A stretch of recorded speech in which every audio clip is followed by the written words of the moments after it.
हाँ dear students, आगे हम लोग बात करें आपसे। तो इस प्रश्न के अंदर मैंने कल आपसे बलागुण की बात की थी। आज इसका मैं एक क्वेश्चन करवा देता हूँ ताकि आपको बलागुण के बारे में पूरा का पूरा समझ में आ जावे प्रश्न, और उसको प्रश्न कैसा है उसको हल करने के तरीके आपके समझ में आ जावे। देखिए एक प्रश्न है, एफ बराबर आई प्लस जे प्लस के कैफ हो एक बिंदु आई बराबर आई प्लस जे पर क्रियाशील है।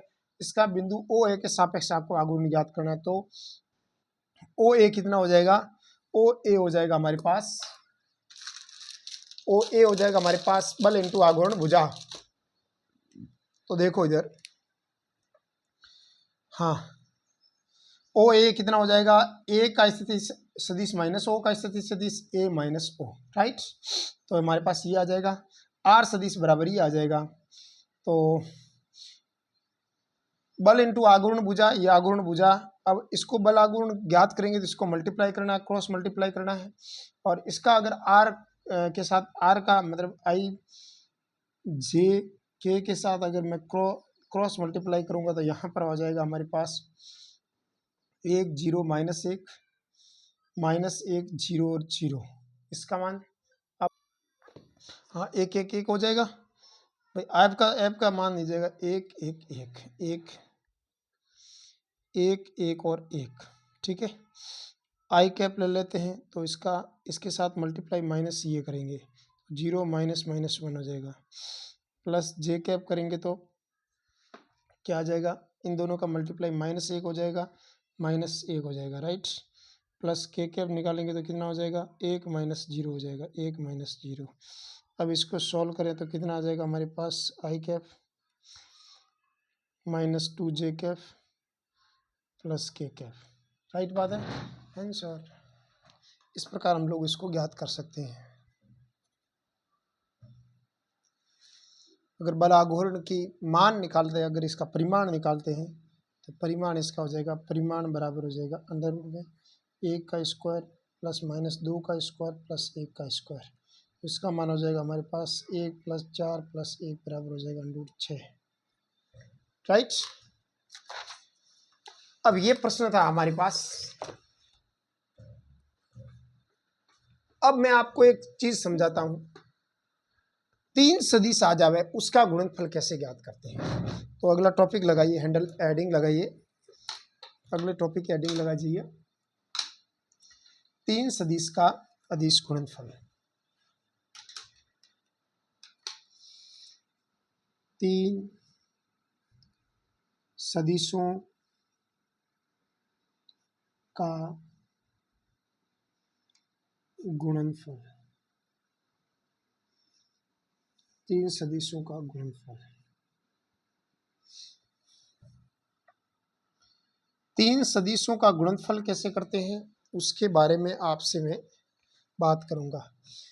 तो मेन टॉपिक हेडिंग लगा दिया।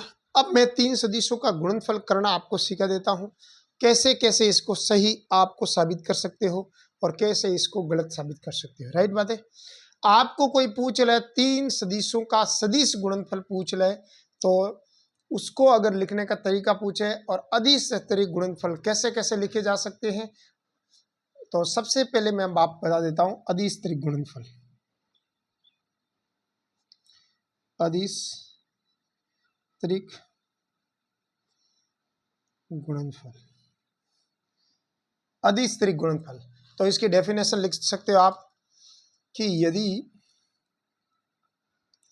ए सदिश बी सदिश सी सदिश तीन सदिश हो तो इसमें किन्हीं दो के सदिशों का गुणनफल, किन्हीं दो के सदिशों का गुणनफल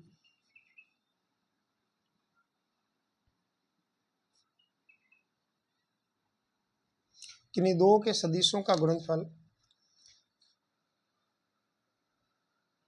किसी नहीं, ए सदिश बी सदिश सी सदिश तीन सदिशों हो तो इसके किन्हीं दो सदिशों का गुणनफल, किन्हीं दो सदिशों का गुणनफल का तीसरे सदिश के साथ का तीसरे के साथ अदिश गुणनफल हो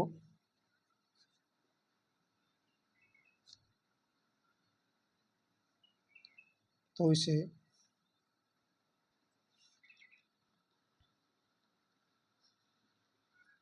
अदिश त्रिक गुणनफल कहते हैं।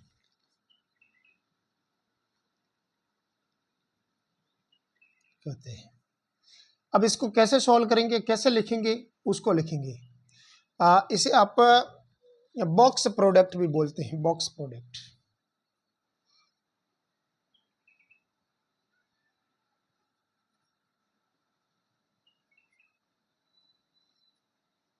कैसे?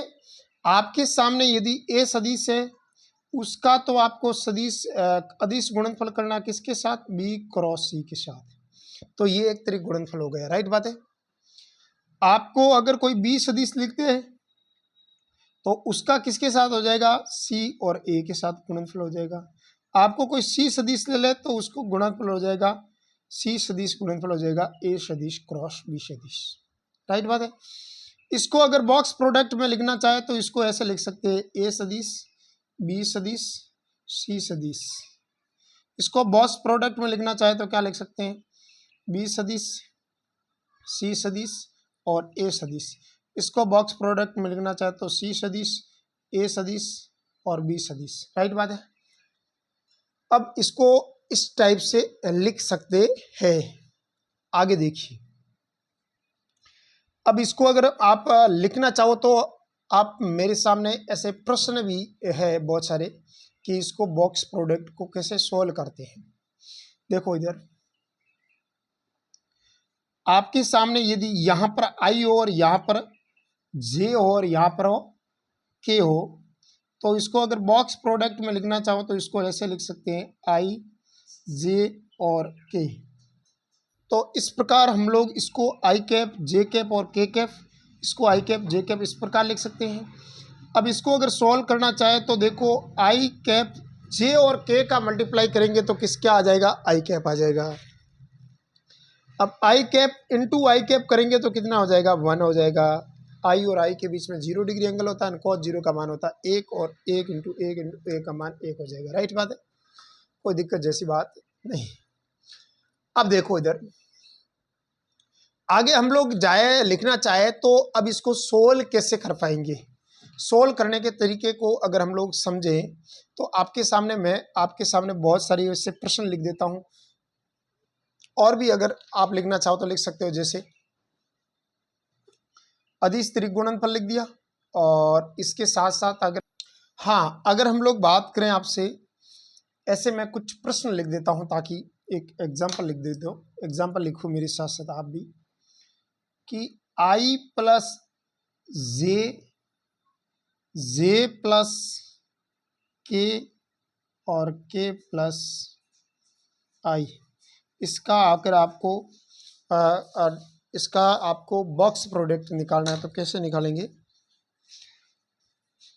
यानी इसका डॉट इसका क्रॉस के साथ इसके साथ जो रिजल्ट आएगा उसका अदिश गुणनफल आएगा, उसका रिजल्ट आएगा। यहाँ इसको ऐसे भी सॉल्व कर सकते हैं, इसके आई जे और के कोफिशिएंट को लिख देते हैं, यहाँ पर 1 यहाँ पर 1 और यहाँ पर हो जाएगा 0। इसके कोफिशिएंट को लिखते हैं तो 0 1 और 1, इसके कोफिशिएंट को लिखते हैं तो 1 1 और 0। अब इसको सॉल्व करेंगे तो कितना आ जाएगा, 1 इंटू हो जाएगा 1 इंटू 1 माइनस हो जाएगा 0, प्लस 1 का गुणा हो जाएगा 0 माइनस 1 हो जाएगा, 1 माइनस 1 करेंगे तो देखो इसमें अगर इसमें सॉल्व करना चाहेंगे तो बीच में माइनस आता है ना भैया, यहाँ पर माइनस आ जाएगा और यहाँ पर ये -1 हो जाएगा, तो ये कुल मिलाकर +1 हो जाएगा, +1 हो जाएगा 2, आंसर 2 आ जाएगा इसका, ठीक है। अब देखो इधर एक प्रश्न और ले लेते हैं, मेरे सामने आपके सामने एक प्रश्न ऐसा और लिख देते हैं। इसकी आप आगे लिख देता ना, एक इसका इंपॉर्टेंट नोट लगा के लिख दो, नोट। यदि ए सदिश बी सदिश और सी सदिश का मान क्या बॉक्स प्रोडक्ट का मान 0 आ जाए तो ए बी सी अगर 0 आ रहा है तो ए बी सी समतलीय सदिश है।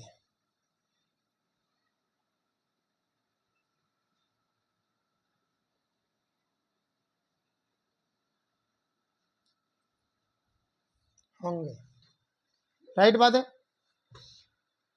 अब आगे प्रश्न लिख देते हैं, इसको आगे सोल्व करें। तो कैसे सोल्व करेंगे?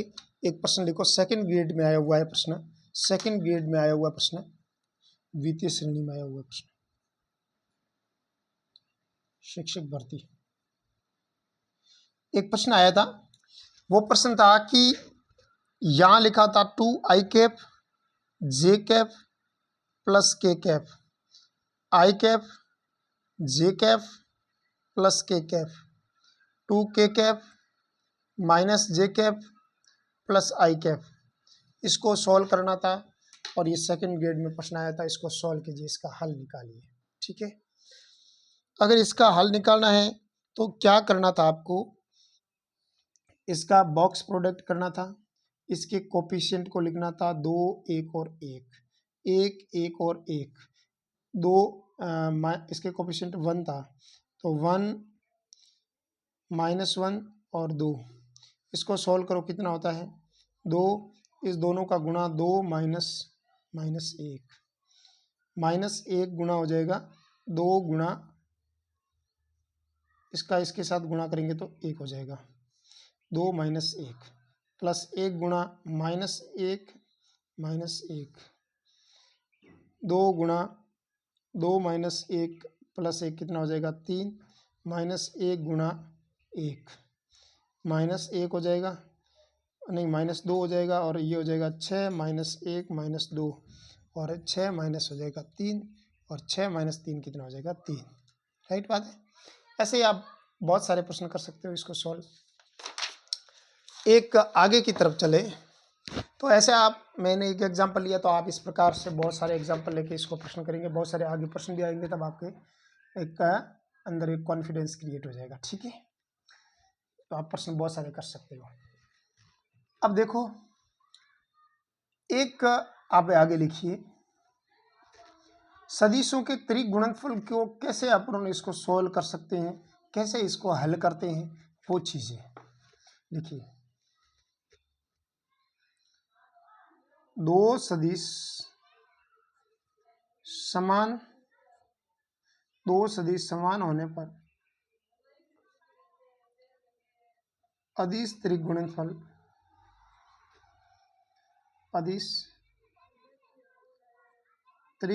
गुणनफल का मान 0 होता है।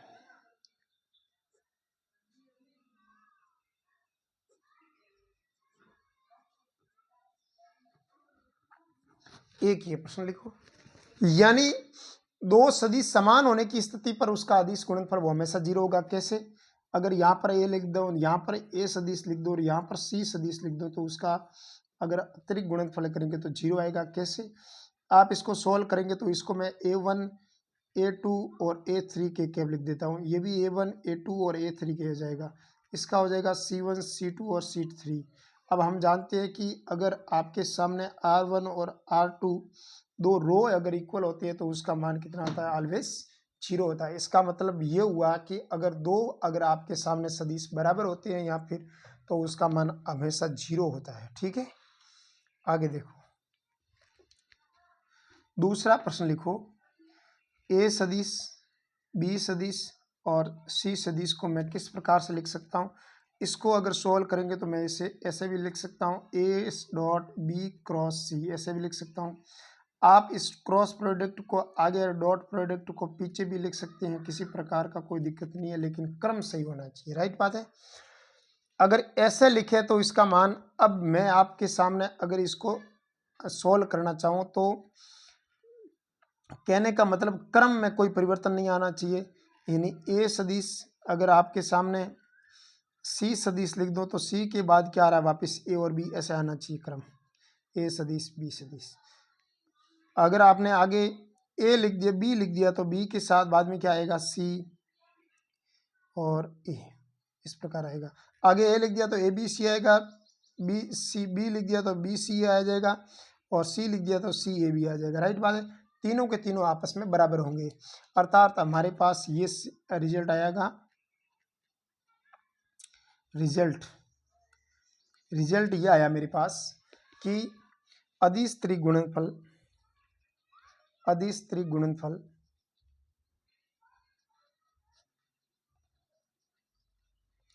का अदिश त्रिगुणनफल में चक्रीय क्रम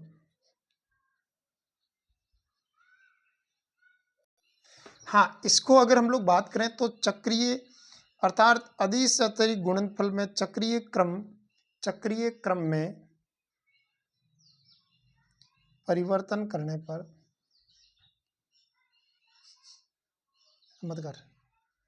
पर इसका मान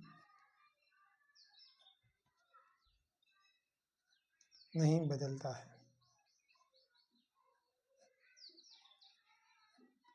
ठीक है, जवाब निकालें। यदि दो सदिशों को अगर आपस में बदलते हैं तो उसके त्रिगुणनफल में माइनस का फर्क आ जाता है। कैसे? यदि देखो आपके सामने ए सदिश, बी सदिश और सी सदिश है, अगर क्रम सेम हो तो सभी हमेशा आपके सामने बराबर रह जाएंगे। यानी इसका मैं ऐसा लिख सकता हूं, ए सदिश क्रॉस बी सी सदिश। आपको सी आगे बी पीछे लिख दूं और ए को ऐसे लिख दूं तो इसमें किसका फर्क आ जाएगा? माइनस का फर्क आ जाएगा। राइट बात है, जैसे ही माइनस का फर्क आएगा तो यहां पर यानी इसके त्रिगुणनफल में इसके चिन्ह में परिवर्तन आ जाता है यदि इसके क्रम को बदलते हैं तो। अब देखिए, इसको ए को तो इसी जगह रखा, सी और बी में परिवर्तन किया और किसका फर्क आ गया? माइनस का। इसका मतलब किसी एक में अगर परिवर्तन करते हैं तो माइनस का फर्क आ जाता है। लिखिए आगे एक और लाइन लगा के लिखिए, 3 नंबर पॉइंट लगा के लिखिए, इकाई सदिश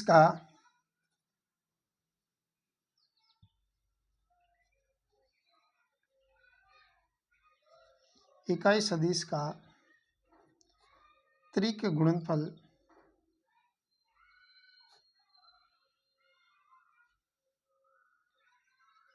सदैव इकाई सदिश का त्रिगुणनफल सदैव इकाई सदिश का त्रिक अदिश गुणनफल सदैव प्लस माइनस 1 होता है। यानी कि आपके सामने आई कैप, जे कैप और के कैप हो और उसका अगर त्रिगुणनफल निकालना चाहो तो उसका मान हो जाएगा, यहाँ पर भी 1 हो जाएगा और यहाँ 0 0 हो जाएगा, यहाँ 0 हो जाएगा और यहाँ 1 0 हो जाएगा, यहाँ 0 हो जाएगा 0 हो जाएगा और यहाँ 1 हो जाएगा। अब इसको सॉल्व करेंगे तो कितना आ जाएगा मेरे पास? 1। यानी सभी एक एक हो तो उसका एक रिजल्ट आता है। आपने अगर इसके आई के अंदर इसके अंदर परिवर्तन कर दिया तो उसका मान में माइनस का फर्क आता, हम जानते हैं।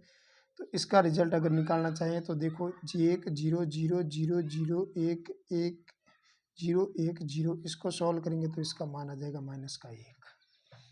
ठीक है, अब आप कहोगे सर ये त्रिगुणनफल आप कर तो रहे हो, ये इसके उपयोग क्या है? लिखिए त्रिगुणनफल का उपयोग।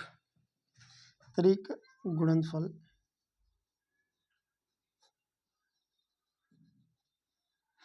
के उपयोग, त्रिगुणनफल के क्या उपयोग है, क्या इसके अनुप्रयोग है, उसको समझते हैं।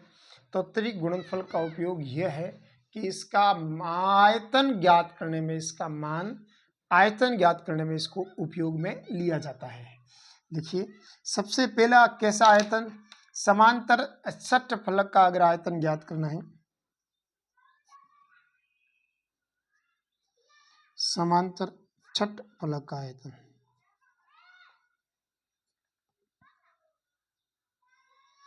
समांतर छठफलक का आयतन कैसे ज्ञात करते हैं? तो समांतर छठफलक का अगर आपको आयतन ज्ञात करना है तो लिख सकते हैं, समांतर छठफलक की भुजाएं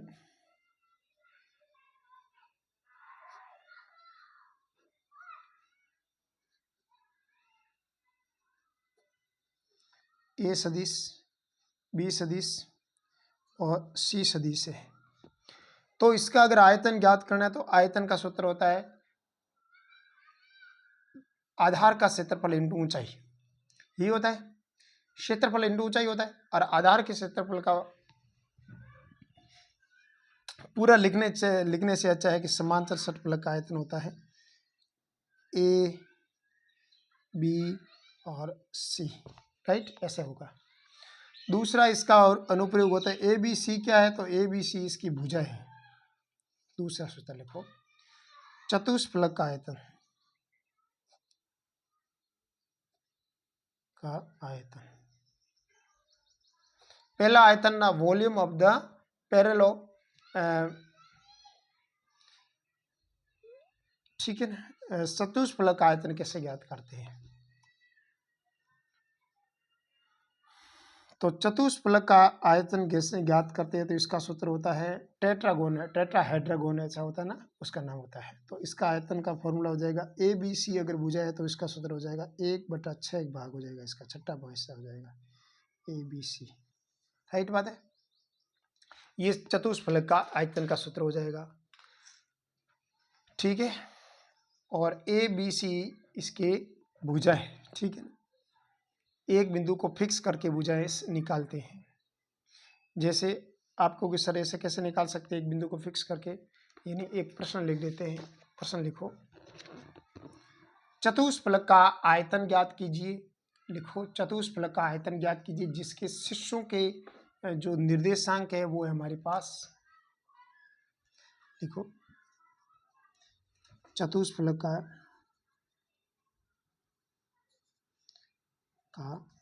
आयतन जिसमें शीर्षों की स्थिति सदिश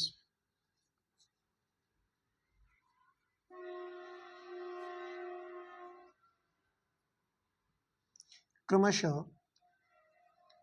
आई कैप प्लस जे cap plus k cap minus आई कैप प्लस जे कैप प्लस के कैप, आई कैप माइनस जे कैप प्लस के कैप, आई कैप प्लस जे कैप माइनस के कैप।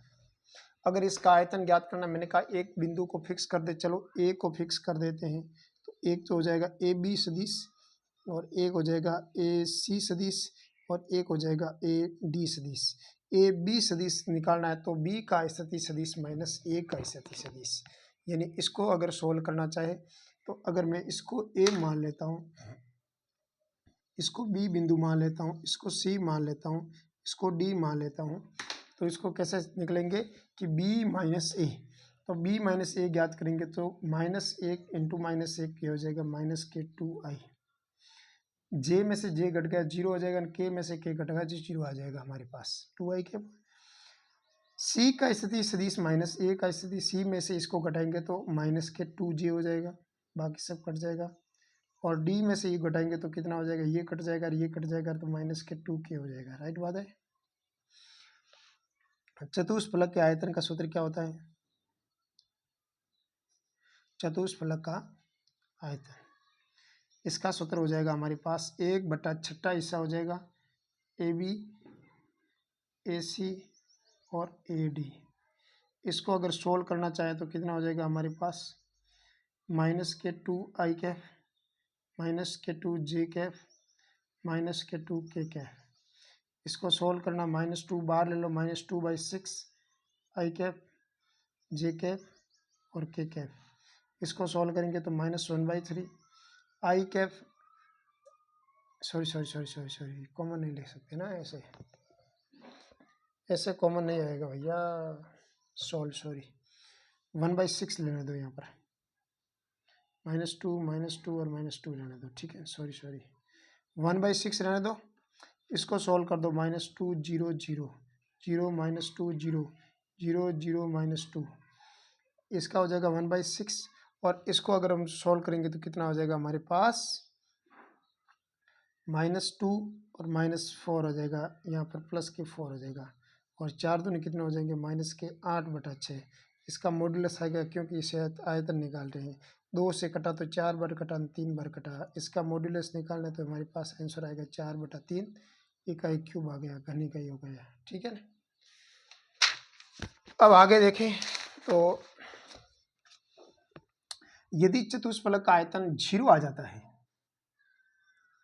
यदि चतुष्फलक का आयतन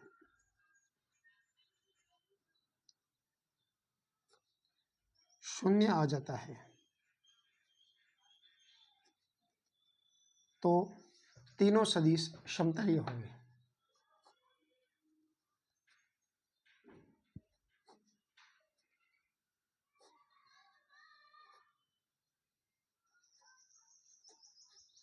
यानी तीनों सदिश समतलीय होने के लिए उसका सदिश का मान है वो 0 आना चाहिए। आगे देखिए, कुछ ऐसी भी कंडीशन बन सकती है, समतलीय सदिश हो तो उसका मान कितना आना चाहिए। यानी अगर ए और बी और सी का मान 0 आ जाए तो यहाँ पर ए बी सी का मान कितना आएगा, 0। और ए बी सी का मान 0 कब होता है, जब ये समतलीय होते हैं। अगर चारों के चारों बिंदु समतलीय हो, यानी ए बी और ए सी और ए डी है, वो उसका मान 0 आएगा। इसका मतलब ये तीनों चारों बिंदु है वो भी समतलीय हुए। 4 बिंदु है, ए बी सी और डी, चारों बिंदु समतलीय है, चारों बिंदु तलीय है। तो ऐसी कंडीशन बन सकती है। अगर तीनों समतलीय है तो क्या होता है, देखो इधर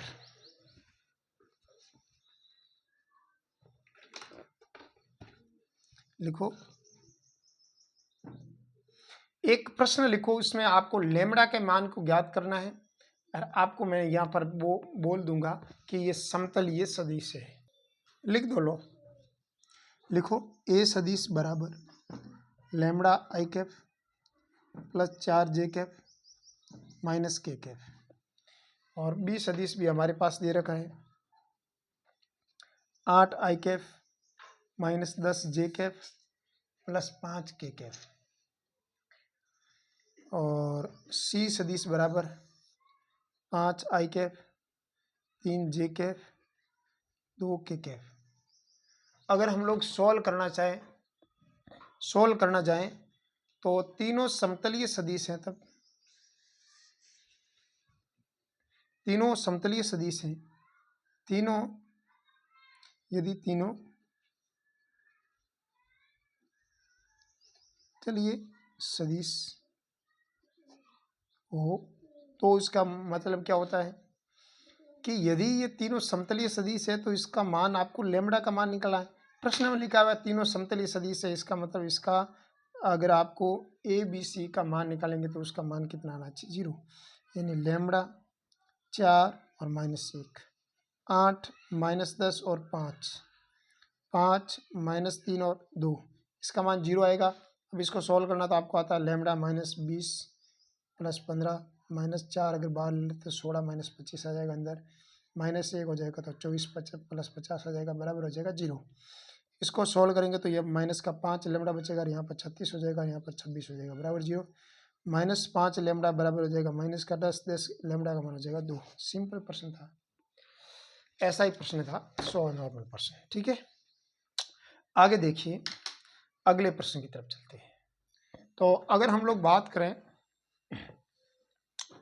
तो आगे हम लोग अगली थ्योरी में आप लिखिए रेखिक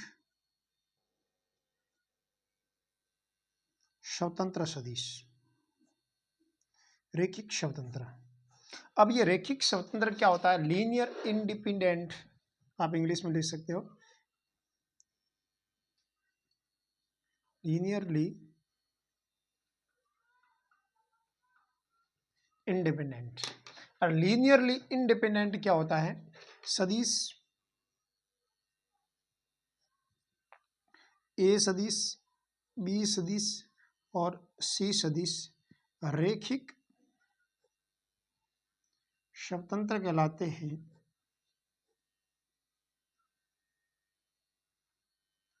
यदि अदिश एक्स वाई जेड इस प्रकार हो कि एक्स ए सदिश प्लस वाई बी सदिश प्लस जेड सी सदिश का मान 0 आना चाहिए। इसे बोलते हैं रैखिक स्वतंत्र सदिश। यानी यहाँ से रिजल्ट क्या प्राप्त हुआ कि एक्स का मान 0 या वाई का मान और वाई का मान 0 और जेड का मान 0, इन तीनों में किसी का मान सभी का मान 0 हो तो वह रैखिक स्वतंत्र हो जाएगा। अगला हम लिखेंगे रैखिक परतंत्र। रैखिक परतंत्र, परतंत्र मतलब दूसरे पर डिपेंडेंट है। तो लिखिए यदि एक्स वाई और जेड में से कम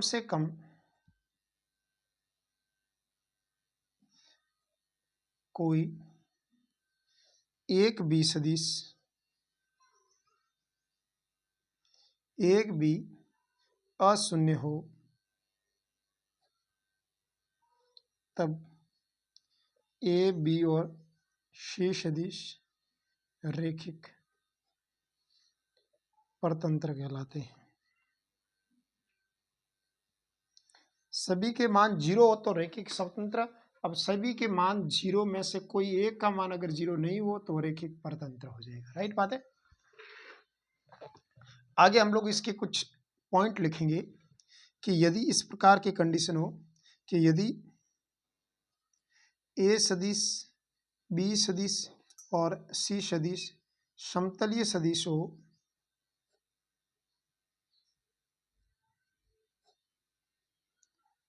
तब ए सदिश बी सदिश और सी सदिश रैखिक परतंत्र होगा।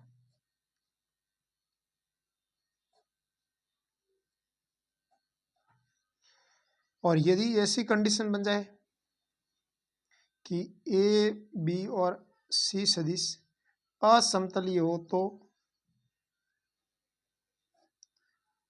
असमतलीय सदिश हो तब ए बी और सी रैखिक स्वतंत्र होगा। अगर ए बी सी समतलीय है तो रैखिक स्वतंत्र परतंत्र, और ए बी सी अगर असमतलीय है तो ए बी सी हो जाएगा, वो रह जाएगा रैखिक स्वतंत्र हो जाएगा। राइट बात है। असमतलीय में स्वतंत्र हो जाएगा, लीनियरली इंडिपेंडेंट। समझ में। अब देखिए असमतलीय का मतलब क्या हुआ कि असमतलीय का मतलब हुआ कि एक्स वाई और जेड का मान 0 हो जाएगा। इधर से अगर तुलना करेंगे तो प्रत्येक कोफिशिएंट का मान 0 करके अपन रैखिक असमतलीय मान है तो रैखिक स्वतंत्र होगा। असमतलीय मतलब रैखिक स्वतंत्र। अगर रैखिक स्वतंत्र होता तो ये कंडीशन लागू होगी। समझ में आई बात। यानी एक्स का मान वाई का मान 0 के बराबर करेंगे। ऐसा ही एक प्रश्न लिख देते हैं। देखो एक एग्जाम्पल लिखेंगे।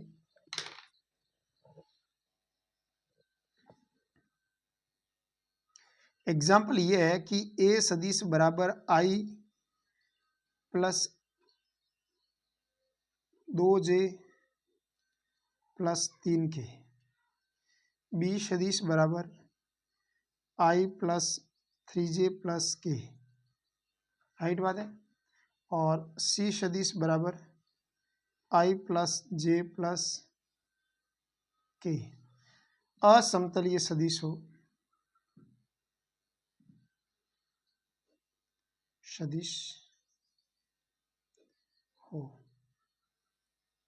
तो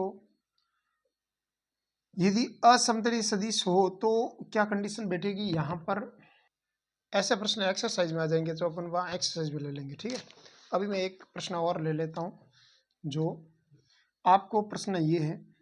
ऐसे प्रश्न एक्सरसाइज में आ जाएंगे तो अपन टाइम नहीं खराब करेंगे। इसमें थोड़ा थोड़ा आपको फॉर्मूले लिखा देता हूँ। ठीक है। अगला एक पॉइंट लगा दीजिएगा। वो पॉइंट है कि यदि ए सदिश बी सदिश और सी सदिश समतलीय सदिश हो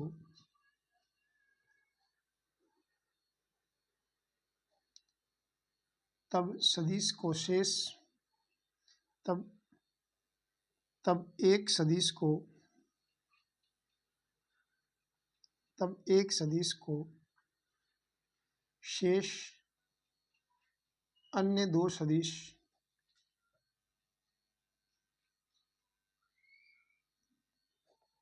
के रैखिक संचय लिखो या फिर एक घात संचय लिखो।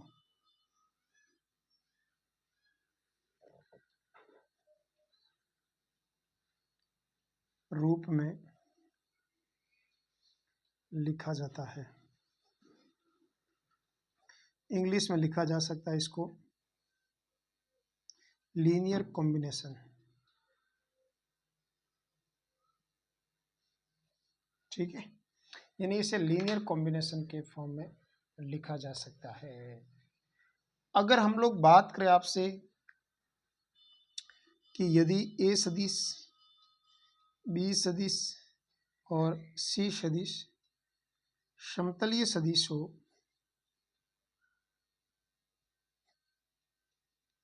तब अदिश P और Q को इस प्रकार विद्यमान है, इस प्रकार होंगे A सदिश बराबर P B सदिश Q C सदिश। इस फॉर्म में इसको लिखा जा सकता है। उसे हम लोग बोलेंगे एक घात संचय के फॉर्म में इसको लिखा जा सकता है। अब अगला पॉइंट लगा के लिखो कि यदि ए बी सी समतलीय सदिश हो, तब यदि ए बी सी समतलीय सदिश हो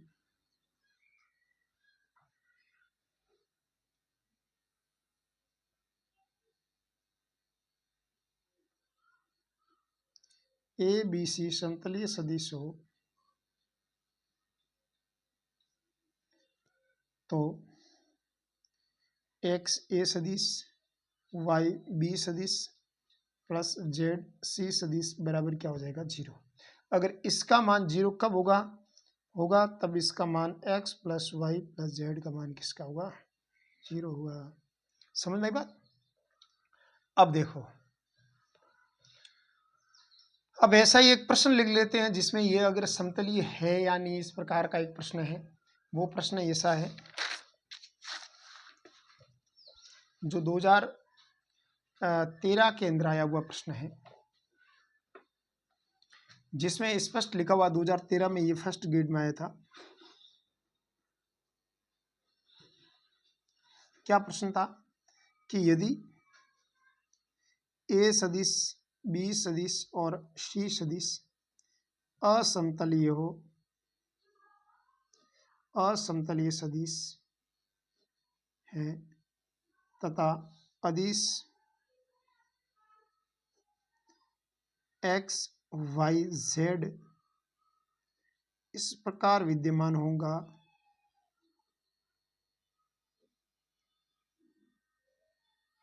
कि एक्स ए सदिश प्लस वाई बी सदिश प्लस जेड सी सदिश बराबर जीरो है, तब इसका मान कितना हो जाएगा, ए बराबर हो जाएगा x plus y plus z बराबर जीरो।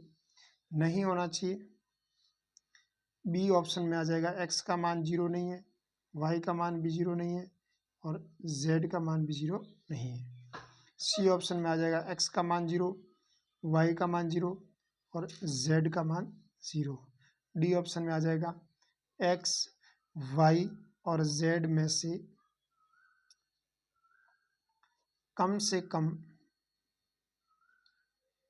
एक अशून्य होगा।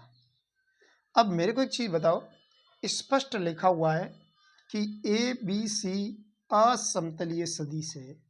अगर ए बी सी असमतलीय सदिश है तो एक्स वाई और जेड ये एक स्केलर है, नंबर, ये नंबर है, वो इस प्रकार विद्यमान होगा, इसके साथ इसका मल्टीपल जीरो होगा, तब उस कंडीशन में कौन सी कंडीशन सेटिस्फाई होगी, तो ये कंडीशन होगी ऑप्शन नंबर सी, राइट हो जाएगा। ठीक है, यानी अगर ये असमतलीय है तो ए बी सी रेखिक स्वतंत्र होगा और रेखिक स्वतंत्र होने के लिए एक्स बराबर 0, वाई बराबर 0 और जेड बराबर 0 होना चाहिए। अगला प्रश्न लिखिए। अगला हमारे पास टॉपिक लगा दीजिएगा कि समानांतर सदिश। समांतर सदिश, समांतर सदिश को बोलते हैं पैरेलल वेक्टर। Parallel vector. अब पैरेलल वेक्टर कैसे निकालते हैं, समानांतर सदिश क्या होता है, आपको इसके अंदर लिखना है ए सदिश बराबर और बी सदिश बराबर बराबर हमारे पास, यानी कि ए सदिश को मैं लिख देता हूं A1 आई कैप प्लस A2 जे कैप प्लस A3 के कैप, ठीक है। और बी सदिश को लिख सकते हैं B1 आई कैप, B2 जे कैप और B3 के कैप। यदि ये समांतर सदिश है, अगर ये सदिश समांतर सदिश है होंगे तो उसकी कंडीशन क्या है, इफ लिखा हुआ है, इसकी क्या समांतर सदिश होगी, कब होंगे, जब A1 बटा B1 बराबर A2 बटा B2 बराबर A3 बटा B3 होना चाहिए, यानी ये तीनों का रेशियो है वो इक्वल आना चाहिए। यदि इन तीनों का रेशियो इक्वल आ जावे तो वो समानांतर सदिश होगा। अब समांतर सदिश में क्या होता है एक्चुअली कि उसमें आपको ये, आप कहोगे सर ये रेशियो कैसे इक्वल आया, आप हमारे को बताइए। समांतर सदिश में क्या होता है कि a क्रॉस b का मान 0 आएगा। अगर a क्रॉस b का मान 0 आएगा, ये कैसे आया मैं आपको अभी सिखा के बता देता हूँ। देखो इधर समांतर सदिश कब होगा, जब a और b का क्रॉस प्रोडक्ट है वो क्या आना चाहिए, 0 आना चाहिए, तभी a और b समांतर होगा। क्योंकि इसको खोलेंगे तो ए बी साइन थीटा हो जाएगा। समांतर सदिश में 0 डिग्री एंगल आता है, साइन 0 का मान 0 होता है, इसीलिए ए क्रॉस बी का मान 0 आना चाहिए। अगर हमारे पास एक सदिश का मान है हमारे पास A1 आई कैप, A2 जे कैप, A3 के कैप, बी सदिश बराबर B1 आई कैप, B2 जे कैप, B3 के कैप। अब हमारे पास इसका क्रॉस प्रोडक्ट निकाले तो यहाँ पर आई जे के आ जाएगा। अब आई जे के आ जाएगा तो यहाँ पर A1 हो जाएगा और यहाँ A2 हो जाएगा और यहाँ A3 हो जाएगा और यहाँ B1 B2 और B3। इसका मान कितना आना चाहिए, 0। अब इसको अगर मैं सोल्व करूँ तो आई के साथ मल्टीप्लाई हो जाएगा A2 B3 minus A3 B1 A3 B2। अब माइनस क्या हो जाएगा, जे कैप करेंगे तो A1 B3 minus B1 A3 plus k cap हो जाएगा यहाँ पर हमारे पास A1 B2 minus B1 A2, इसका मान 0 आ जाएगा। अब 0 वेक्टर को मैं लिख सकता हूँ 0 आई कैप प्लस 0 जे कैप प्लस 0 के कैप। अगर हम लोग तुलना करेंगे तो ये इसके बराबर आ जाएगा, ये इसके बराबर आ जाएगा, मतलब A2 B3 minus A3 B2 बराबर क्या आ जाएगा, 0। ठीक है, यानी A2 B3 माइनस बराबर क्या हो जाएगा, A3 B2। अब A2 के नीचे क्या आ जाएगा, A3 आ जाएगा और B2 के नीचे क्या आ जाएगा, B3। ये तो इससे प्राप्त हो गया। इससे क्या प्राप्त होगा कि A2 B3 minus B1 A3 का मान कितना आएगा, 0। यहाँ से A2 के नीचे आ जाएगा A3 और B1 के नीचे आ जाएगा B3, यानी ये इसके नीचे चला जाएगा। ये एक कंडीशन प्राप्त हो गई। अब B1 B3 कहाँ से आ गया,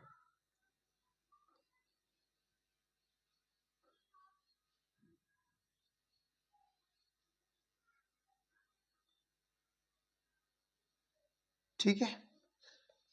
यानी अब इस प्रकार हम लोग अगर बात करें आपसे इसको अगर ऐसे ही सॉल्व करेंगे तो आपके पास आते रहेंगे सब, हमारे पास आ जाएगा A1 बटा B1, A2 बटा B2, A3 बटा B3।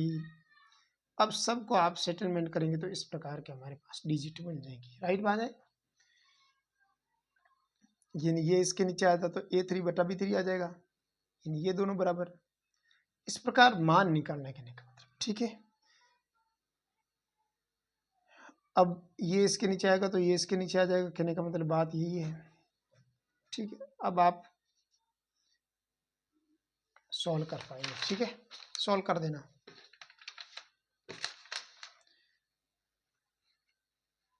A3 B1, A3 B1,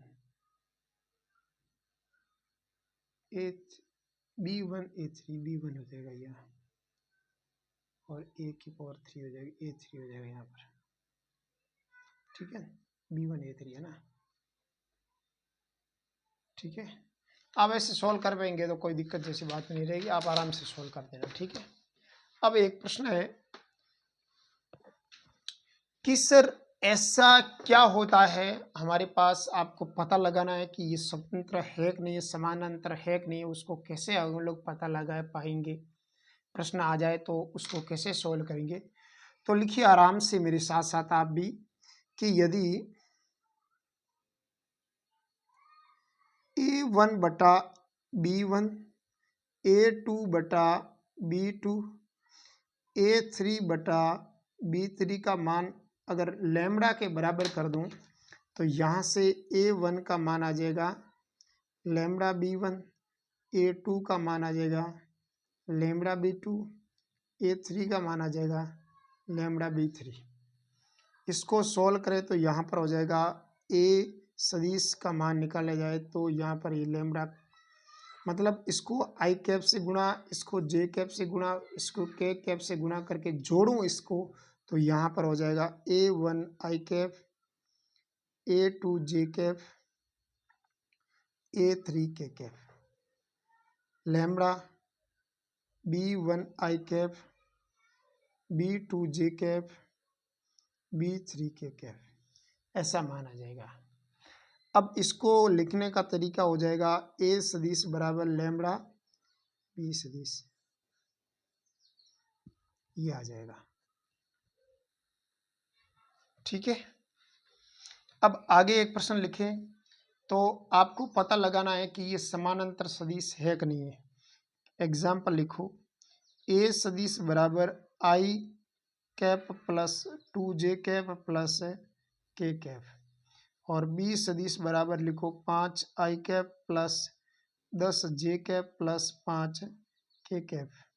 अगर मैं इसको लैम्बडा के फॉर्म में अगर बाहर लिख लूँ और ये लैम्बडा है वो रियल नंबर को बिलोंग कर रहा है, किसी दिक्कत जैसी बात नहीं है, समझ में एक बात, यानी कोई नंबर हो सकता है लैम्बडा, किसी सदिश नहीं है, कोई नंबर है। अगर ये समानांतर है तो इसको मैं a प्लस लैम्बडा b सदिश के फॉर्म में लिख दूं, अगर ये लिख पाएंगे तो ये समानांतर है, अगर नहीं लिख पाएंगे तो ये समानांतर नहीं है। तो कैसे लिखेंगे इसको, i cap plus 2j cap plus k cap बराबर हो जाएगा, हमारे पास 5 कॉमन आ जाएगा तो यहाँ हो जाएगा आई प्लस 2j प्लस के। अब इस यहाँ पर अगर इसको मैं a मान लो और इसको मैं a ये लैम्बडा के फॉर्म में लिखा जा सकता है, किसी दिक्कत जैसी बात नहीं, लिखा जा रहा है, इसका मतलब ये क्या है, समानांतर सदिश है। समझ में आई बात। आगे देखो, आगे इसके कुछ नियम दूसरे लिख देते हैं, मैं भी लिखता हूँ, आप भी मेरे साथ साथ लिखिए। कुछ रूल्स आपको मैं लिखा देता हूँ, वो रूल्स ये, तो इसका मतलब मैं आपको कुछ कंडीशंस लिखा देता हूँ। टॉपिक का नाम लिखो कंडीशन ऑफ कोलिनियर, कोलिनियरिटी यानी संरेखता का प्रतिबंध, संरेखता का प्रतिबंध। इसके प्रतिबंध को कैसे लिखते हैं उसको लिखाने का तरीका मैं आपको समझा देता हूँ, ठीक है। देखिए, यदि सदिश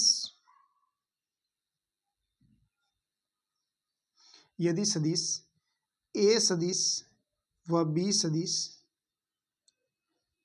सरेख है तो ए सदिश और बी सदिश आपस में समानांतर होगा, यानी सरेख है, इसका मतलब ए सदिश को लैम्बडा बी सदिश के फॉर्म में लिखा जा सकता है। दूसरा लिखो कि यदि बिंदु पी क्यू और आर, यदि इस बिंदु पी क्यू और आर सरेख है होंगे, यदि पी क्यू पी आर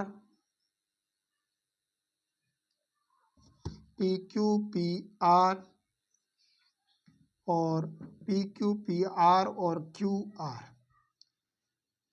में से कोई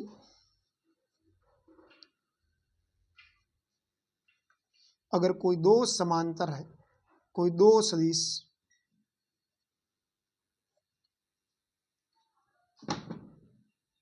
समांतर हो तो उसे समांतर सदिश बोलेंगे। समझ में आई बात? यानी इनमें से अगर आपके पास कोई दो समांतर सदिश है तो वो समांतर सदिश होगा। एक सेकंड, एक लास्ट। तो इसको लिखने का तरीका हो जाएगा हमारे पास, इनका मतलब कोई एक दो समांतर हो जाएगा तो समांतर सदिश हो जाएगा, और इसके बाद हम लोग हल पढ़ेंगे। ठीक है, थैंक यू।